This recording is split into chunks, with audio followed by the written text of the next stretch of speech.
大家好，欢迎收看今天的节目。莎士比亚曾经在《暴风雨》当中这样写道：我们都是梦造之物，我们生命的小天地被梦境包围。这句话巧妙地揭示出了文学和剧场之间的关系。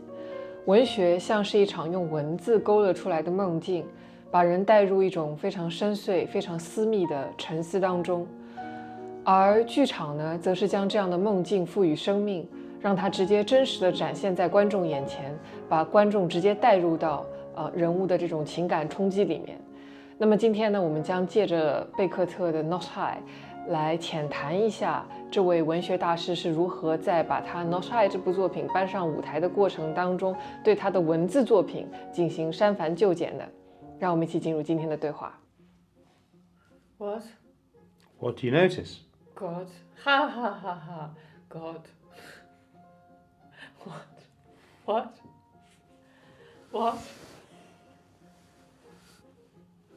Why? Was it a tick? So no love, spare that. No love such as normally vented on the speechless infant in the home. No, not a need for that matter. Any of any kind. No love of any kind at any subsequent stage. So, typical affair. Nothing of any note till coming up to 60 when, what? 70? God!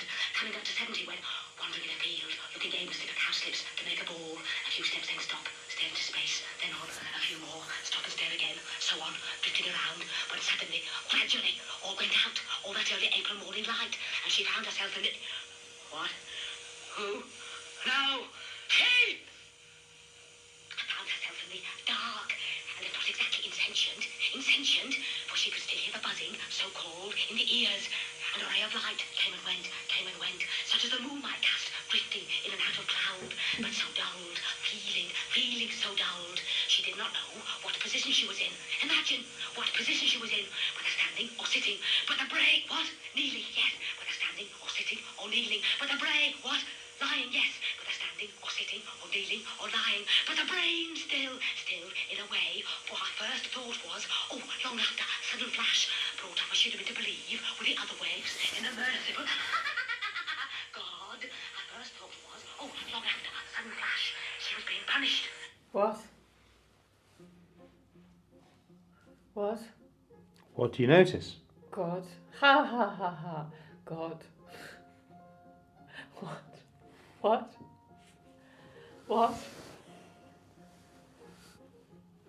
Why? What? Does she do this? Like, she's pretty good. I mean, she's absolutely doing the script, right? But she's not laughing twice. No. Yeah, why? Because she believes in God. No.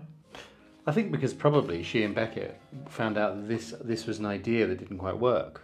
Oh. That for all that she talks about how he was very, very particular, and she does it several times, so it's not a mistake, that they kind of changed the choice. Mm-hmm. And I find that really interesting about theatre. Mm-hmm. Probably most things with it. It's very practical. Mm-hmm. I remember working with Howard Barker. Mm-hmm. Howard Barker is a British playwright. Not quite Samuel Beckett, but very, very esteemed. And also very avant-garde. Different kind of avant-garde, but very avant-garde. Okay. What? No. Why? Just laugh. About what? Avant-garde. Avant-garde? Avant-garde. What about it? Very posh word. Very posh word. Avant? Avant. French. God. Avant-garde, yeah. Avant-garde. In Chinese? 先锋派, which means very experimental. Yeah. Yeah. Front of a movement. Avant-garde. Avant-garde. Avant-garde. Avant. French. Posh. Yeah, posh. So he used to work at RADA. Mm-hmm. And so I was the coach a few times on his rehearsals. And it was really interesting because he has this reputation for being this sort of very avant-garde, very provocative, very kind of crazy, quite sort of dangerous theatre writer. But when he would give advice to actors, it was incredibly practical.